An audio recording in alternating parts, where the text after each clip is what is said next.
if you just worked out and actually were proud of your body at its purest form, naked in the mirror, right?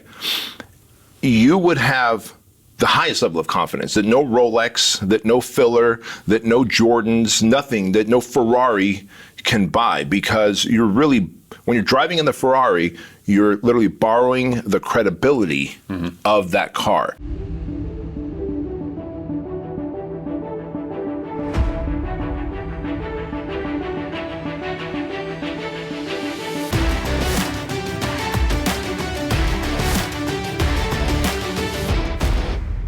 So let's be politically incorrect, and let me ask you this question. Have you ever seen a really fat, sloppy, out-of-shape dude with a smoking hot model? Probably not. And the reason is those two dots will never connect. And so today we're going to talk about fitness, the gateway drug, with none other than my co-host, Craig Ballantyne, who was able to sneak across the border and come back into the United States. What's up, bro? That's right. I told Sleepy Joe, look, ice cream over there, man. And then you crossed the border. I just ran behind him. So guys, Craig and I, before the cameras started rolling here, he's like, yeah, I'm just like 10 minutes away from the American border. You know, he lives in BC, Canada, properly pronounced. And he's like, the only problem is they take the border very seriously, unlike the southern border. Up there, yeah. Because the Canadians are the real threat. Canadians are the real threat. We are. We pushing that fitness on the gateway drug. It definitely is, though, because, I mean, you talk to anybody who's, you know, a young, skinny guy. Most of us looked up to Arnold, old Arnold, you know, back in the day, Arnold. Yeah. And before he said, screw your freedom. Right. Schmucks.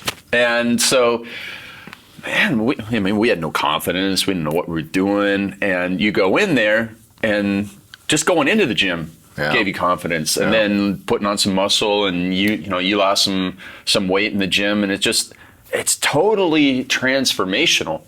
And then when you fast forward to what I did for so long was a transformation contest, I realized, men and women, you can't have a physical transformation without having a complete mental transformation. Like that person who was 50 pounds heavier, it's not the same person who's 50 pounds later. There's such a totally different person, and you change those lives, and it really does lead to the greater confidence, which then transfers over to business and family and all that sort of stuff. Yeah, all of it, because what I found, and it's funny, and as we talked about this, like you and I come from the fitness industry, right? Like fitness transformed both of our lives. You were just like the skinny dude who put on muscle, and I was the fat kid who wanted to get stronger and more confident.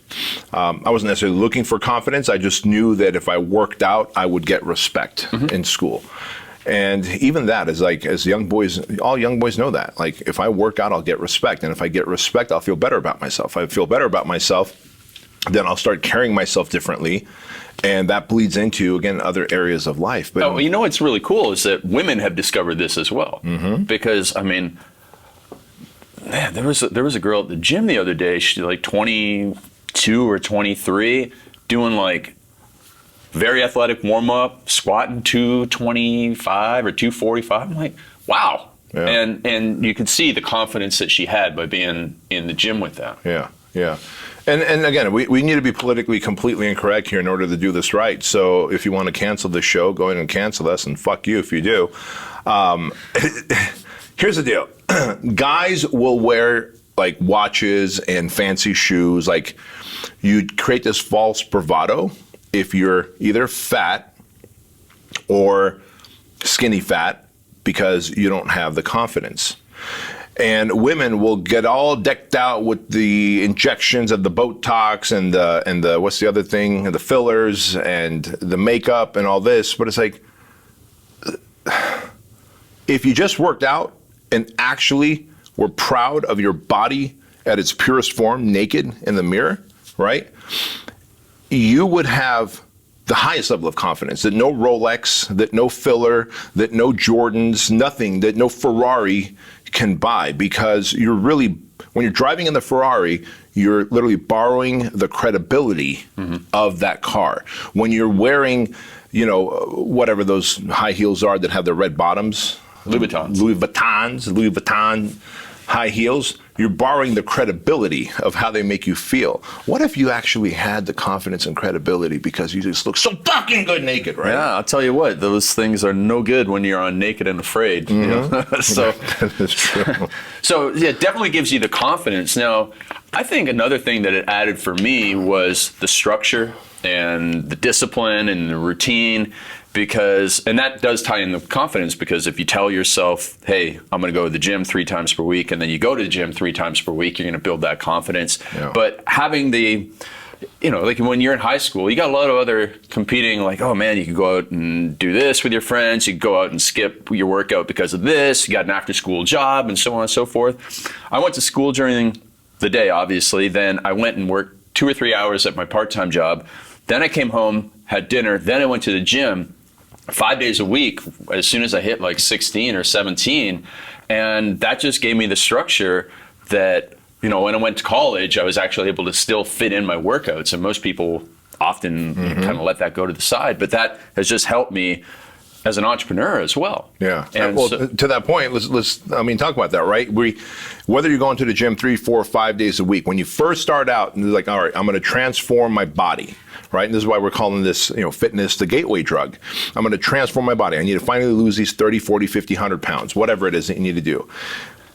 You have to go a certain amount of days per week, and you have to put in a certain amount of effort. So let's talk about that. Just that fact of structure and effort consistently is what you need in business as well, right? The ability, and the other thing is, we don't get immediate satisfaction and gratification in the gym. The weight loss and muscle building happens slowly, which translates into starting a business as well, which translates into a relationship as well. Nate, show me 2 people that have gotten to a relationship and been like, oh man, that's my kindred spirit. We totally get each other. We don't have any conflict and disagreements, and I love everything she does and she loves everything. That never happens. It takes time and routine for us to begin to go, okay, we've got this thing, this relationship, consistency. And so all the things that it takes to build muscle and burn fat and maintain it are the same elements: structure, discipline, routine, delayed gratification, to build a multi-million-dollar business, to be able to raise kids. Because, hey, go ahead, tell your kids once to brush their teeth and never to brush and then never tell them again. They're going to have rotten teeth. You got to be consistent with how you discipline them. You got to be consistent with how you mentor them. You got to be consistent with the example that you lead with. And so all those things come from fitness. And the moment you start stacking those wins in the gym, you gain the confidence and credibility to be able to stack them in every other area of your life, right? Yeah, absolutely. And so, to that point, when you're an entrepreneur, you're going to have the good days, and when you go to the gym, you're going to have Mondays where you're like all pumped to go do bench press, and then you're going to have the bad days as an entrepreneur where something didn't go right, and then you're going to have those days where it's like, oh man, I got to train legs, and I got to train legs with Michael Hearn today, and it's going to be like the toughest workout in the world. You got to have the consistency to show up every single day on those bad days as an entrepreneur, and you get that from showing up on days where you're, maybe you're sore from your regular job, and you got to go in and still train. I remember when I was in high school, like, I worked manual labor job during the day, and I played a lot of soccer, and so I was always sore. But if this was the day to go to the gym and this was a workout, I would go and do the workout. And that just built up that level-headedness that you need as an entrepreneur. I think what you see, you'll probably agree, is that in beginner entrepreneurs, the highs are like, people are way too high when they have a high, and when they hit a low, they put themselves on this emotional roller coaster and make it 10 times worse. Yeah. And if they don't have some type of background of being able to go through tough times, which the training in the gym does give you, gives you that level-headedness, and it keeps you on an even keel so that the good times are like, yeah, okay, that's good, but let's not get caught up on it. And the bad days, you're like, okay, listen, it's bad. It's just one day. We'll come back and be stronger tomorrow. So I think having that consistency as well, that was like mentally and emotionally, is something that's important. Huge. It is the ultimate training ground, because then you hit plateaus, either in strength or your weight loss. And when you hit a plateau, you're like, all right, well, I want to quit the gym. I'm not getting results. I want to quit the gym. If you choose not to quit the gym, or maybe it's running, maybe it's doing calisthenics, whatever your workouts, let's say, and your clean eating.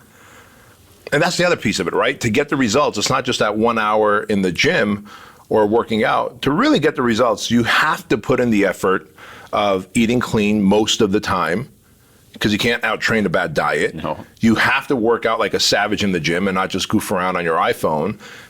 And then you have to get that recovery, the hydration, the recovery, and all those things. All of those things carry over into, and now imagine doing all those things. So I'm working out hard, I'm eating right, I'm getting sleep, I'm getting hydration, but God damn it, Craig, I'm plateaued. I'm not putting on muscle, I'm not burning any fat. And what does coach say? Stick to it. Your body's gonna break that plateau. Same thing applies in your business. How often do you see entrepreneurs, new ones especially, who go, man, I've been grinding away. I'm posting, I'm running ads, I'm doing the funnels, I'm trying to get better at my leadership, but I'm just not making any more money, I'm not making any more traction. Well, if you're able to stick to it in your fitness, you'll be able to stick to it during those times in your business where the results aren't evident, but they're building up below the surface. So this weekend I was at a mastermind and Todd Lamb was there, and Todd Lamb came to one of our mastermind events, 2015 or 16, and I was talking to him. He's like incredibly successful today, and he goes, I came to those events, and he was a cop at the time, and he was like, a few grand, it costs a lot of money, but you know what? B said something to me at that event. He said, just stick with it, be persistent. And he had a business partner, a girl at the time, and she just couldn't stick with it. And now she's still in the gym working 10 or 12 hours a day, and he's out working a couple hours a day and flying his helicopter, around. And he recently sent me a picture or a video of his speedboat on some lake in Canada, because he's Canadian, right? Yeah. Yeah, I'm so proud of that guy. But that's exactly it. Yeah. Him and his business partner started at the same time. I'd forgotten about that. I forget her name, not that we Kyla. knew it. Yeah. Yeah, and so it's the same in the gym. Two guys go into the gym on January 1st. And you come back in November and the one guy's still there and the other guy's 30 pounds heavier and overweight because he didn't stick with it. And the other guy, like, you don't even recognize him because he persisted, or he persisted through that tough time at the start. Now, the one thing with the gym, it does give you that little bit of, first of all, it gives you that endorphins and you feel good and stuff like that. And it gives you the pump. The pump. Like the pump, right? Like, I remember the first time I did bench press when I was 16 at the YMCA in Stratford, Ontario, Canada. And then my friend who I was Who's the kid who works out there? The famous kid who works out there? Bieber. Bieber. That's right. I saw Bieber and his dad there one time. It still cracks me up that Bieber works out at that gym. Bieber was doing pull-ups shirtless. It was a Sunday morning at 8 o'clock. There's Bieber, his dad, me, and then 12 senior citizens in the YMCA in Stratford. Yeah, it was funny. But I remember after that first chest workout, I don't even know if we had any weight on the bar. It was probably just the bar. And then after, my friend who I was with, who was like that much more experienced, like we were going to McDonald's or something, I could barely put my hands up to the car wheel and drive. And, but you're like, yeah, man, I got a pump and feeling good. And so that is the one thing that when you do start the workouts, even though you can't see the changes in your body, you get that pump that gets you to come back. And so you're always looking for that in business too at the start. And the thing is, way too many people drop out, and this is similar to fitness, is they bounce from program to program to program. Oh, I've been on this program for 3 weeks, or I was a real estate agent for 3 weeks, and then I was then I had an OnlyFans. Yeah, that's literally what I see: real estate, and then I did OnlyFans, and then I scrubbed my OnlyFans, and I'm back to real estate because the market's hot right now. Oh man, yeah, it's just the bouncing around. Like, I was an entrepreneur in 4 niche markets in 12 months. It's just not going to happen. It's that persistence. And I did podcasts with Bryce before this, and we were talking about the 4 high income skills. And you got to have the high income skills of sales, face to face, nose to nose, toes to toes, copywriting, speaking, and leadership. And you have those 4 high income skills. And it's just like the basics in working out. I mean, you can go and do arms every day, but you look like a goofball. Yeah. And you can ignore your legs, but you look like a goofball. You got to get the basics down to build that physique and really put yourself through the tougher workouts that get you to come back. Now, there's one other thing that is beneficial both in business and fitness, and that is having a vision. Because everybody really goes to the gym with a strong vision in their head of what they want to look like. And for a lot of people, I know from my transformation contest that I ran back in the day, we would read, they did a little essay after 12 weeks and they've lost some weight and they had to write a 300-word essay. And the interesting thing is 80% of people would drop out of our transformation contest. We were paying them good money. You know, if they won the contest, it didn't cost anything to be in the contest, and they were doing something they wanted to achieve, and still 80% of people dropped out, usually after a couple of weeks. And what we found was the people who stuck with it, you know, the single moms with 3 or 4 kids who were able to lose 30 pounds, or the dads with, you know, a couple of kids and 2 full-time jobs and that sort of stuff, they were able to stick with it because the vision that they had. Now, some of them had a vision because they were terrified of what would happen if they stayed in that old position. You know, like they wouldn't be able to see their kids graduate high school or something. Their doctor said something. But it was that big why that allowed them to transform. And having that vision, whether you want to be the next, you know, Ronnie or Arnold or whatever, got so many young men into the gym and kept them consistent. And oftentimes that's actually what's kind of missing in the business world, because people go in just thinking, I want to make more money, but it's not a strong enough vision or it's not a big enough why. But you have to have that, because there's going to be days. And I literally know somebody who actually literally had this happen to them. I used to say this, and then I read about this person. There's going to be days when your spouse leaves you, when your dog gets run over, and you get like physically punched in the stomach or kicked in the nuts or something. A country music song. Yeah, like you're going to have those days. And if you don't have those days, or if you don't wake up on those days and go, I'm going to go to work right now, then you won't be able to, you know, have the good days where you where you win. You have to be committed to the vision, and you know the vision that you've had for Fit Body Boot Camp, you know, obviously kept you going through some tough times at the start and through COVID. Hell, even last year, even COVID. I mean, I was so locked on to my vision of getting to 2,500 locations. I'm like, we're not going to lose their fitness franchise. We're just not. We may slide back, but we're not going to lose if I could do anything about it. And because I'm so clear about what the impact will look like when we have 2,500 locations. And I think that's so important that you brought that up, man, the vision of what you want the outcome to be. Yeah, and so, you know, so let's break it down here. So let's unpack everything that somebody needs to do in order to use fitness as the gateway drug for entrepreneurial success. Yeah. So they do need to have that vision. Like it's not just one thing to say, I'm going to go and start a business, or, you know, I want money from the business. There has to be a whole lot more to it. And having that vision, what's it going to do for your family? What's the vision of your business in a few years from now, so that you get that mentally clear picture? Because if you don't have that mentally clear picture, then you can't really go and get the right program from the coach to get started on that. Well, hell, you and I, as trainers 20 years ago, you know, working with clients directly, you know, a client would come up to us, or a prospective client. Hey, you know, are you a personal trainer? Yes. Think I want to sign up. Well, what do you want to achieve? I want to get in shape, or I want to lose some weight. And for us to be able to help them get there, we would have to peel the onion. Well, what does getting in shape look like? Exactly what size would you be? How would the shape be? What areas do you want to transform the most? And the more I can get them to peel the onion and be very clear on how that body would look. And sometimes I would say, is there a celebrity who's like, you can bring me a picture of like who you want to look like? And like, oh my gosh, there is. And they would cut it out of People magazine and bring it. Got it. And they thought it was for me. Like, listen, at the end of the day, I know how to get you in shape. I need you to go, this is who I want. And now that I know it's Reese Witherspoon or whoever, I can keep bringing that up every time they have but I had too much wine and cheese this weekend, or I don't feel like working out this morning, so let's take it easy. It's like, no, we're going to go after it because Reese Witherspoon would go after it, wouldn't she?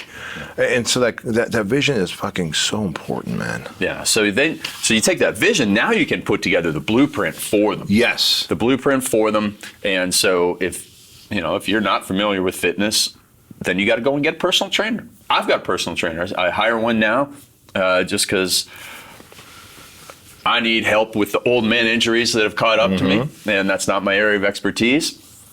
And then I've got the plan, I've got the vision, the accountability you need in your business. You need to be, and this is a great time to talk about, being the average of the 5 people you spend the most time with. Yep. If you're if you're the strongest person in your gym, you're never going to get stronger. So if you want to be fit, you need to hang around people that are fit, that are consistently practicing the habits that get them there. So if you hang around people that, booze it up all weekend and eat the biscuits while watching the football game, like your video the other day, that's what's going to happen to you. So you have to go and add new friends. They're going to hold you accountable to it in addition to your personal Can I tell you what led to that video, by the way? Yes, so the video that Craig's talking about, guys, if you go onto my Instagram and you go back, I think by the time this video comes out, maybe a week and a half, 2 weeks, you'll see a video of me shirtless. He's talking about that video. So I had just finished my leg workout. And when I train legs, I wear Chucks, right? Because I'm flat-footed, and Chucks feel great during leg day. I forgot to bring my running shoes, and lately I've been running, kind of jogging 5 miles.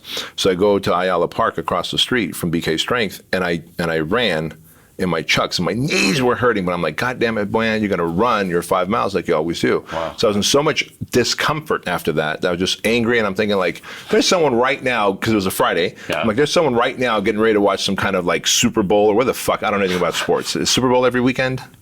Every weekend. Every weekend. So they're about to sit down and watch Super Bowl this weekend and eat fucking biscuits and gravy while I'm like crushing my fucking knees, like my cartilage is powderized. Do you know what I mean? This Super Bowl, sponsored by Popeyes.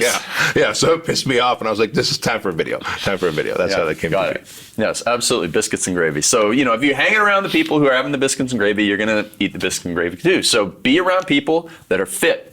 If you want to start a business, be around successful entrepreneurs who have great morals and ethics, who give back to the community. If you don't spend time with those people, and you only spend time with people who are making less money than you, you're never going to have the fire inside of you to go to the next level. You got to be around those people. So when you have your community, you have your coach and your program and your vision, then actually one other thing that we haven't touched on yet is that you have to have the not to-do list and eliminate the things that can destroy you. Yes. And that's so true in fitness, because if you're going from somebody who sits on the couch all the time, watches TV, and eats a lot of junk, if you have a lot of junk in the house, you might now switch it up where you go to the gym a couple times per week, but your body's not going to transform, because at the end of the day, diet's more important than exercise. Yeah. And I was making YouTube videos on this back in 2007 when if you've never seen this one, it's worth watching, where I ran on a treadmill as hard as I could. My friend Brad Pilon ate 1,200 calories of pizza and soda beside me. Took him 4 minutes to do it, and I burned 48 calories or 64 calories running in 4 minutes. And it just goes to show you that diet truly is more important than exercise. And diet's very important for the entrepreneur too. If you're eating junk and you're foggy-headed and slow all day long, you're not going to be a high performer. So you have to make sure that you have that as well. But on the flip side for the entrepreneur, if there's whatever temptations are that hold you back in the morning from GSD on your MIT ASAP, get stuff done on your most important task ASAP, if you're watching YouTube motivational, I got to get pumped up before I work. You got to get pumped up before you work. There's not much hope for it. Or you're scrolling Facebook, or you're doing all these 19 things before breakfast before you do the hardest thing that moves your business ahead. You got to eliminate those things and get down to business. That's for sure. Yeah. There are a lot of distractions that we will tend to, how many times these days the only times I get to work out in public gyms now is when I'm traveling. And I'll see, you can tell someone's brand new and they've got the platform shoes, for squatting from Adidas or Nike. They've got that thick leather belt, but they're shaped like a pear. And I'm not like dissing on them. I'm just saying, like, you don't need platform shoes. You don't powerlifting shoes. You don't need that belt. You don't need the knee sleeves. They got everything that they've seen on Instagram that their heroes are wearing, but they don't have the discipline that hero carries. And so if you just show up, like, get rid of all that stuff and just literally spend the money on prep meals. Yeah. Because that's where the real transformation is going to come. And so shout out to Icon Meals, Todd Abrams. Todd Abrams, Icon Meals, iconmeals.com. Truly great dude, great product. And by the way, be sure to tag Icon Meals when you're tagging on this video and sharing it in your stories. We want to give Todd some love. Great dude. Anything else we need to share about how fitness is a gateway drug? No, man. It's just and it gets you laid, It gets you married, it gets you laid, and it gets you like really hot, smoking, beautiful men or women. Whatever you want in your life, don't judge. You'll get the more beautiful, smoking hot version of that rather than the fat, sloppy, lethargic version. Because you'll be the beautiful version of you. Beautiful, smoking hot version of yourself. Yeah, absolutely. And by the way, if you're smoking hot and beautiful, you want to send a naked photo to Craig, go ahead and DM him all your naked photos, not me. Okay. This is going to be great. Don't delete this, Ed. Leave that in there. And other than that, That was awesome. you will be a great entrepreneur if you get yourself in shape. Absolutely. All right, guys, thank you for watching or listening to this episode. Be sure to give us a 5-star review on iTunes. And as always, take a screenshot, tag myself, tag Craig, tag Icon Meals on this particular one. And don't forget to tell your mama. We'll see you later.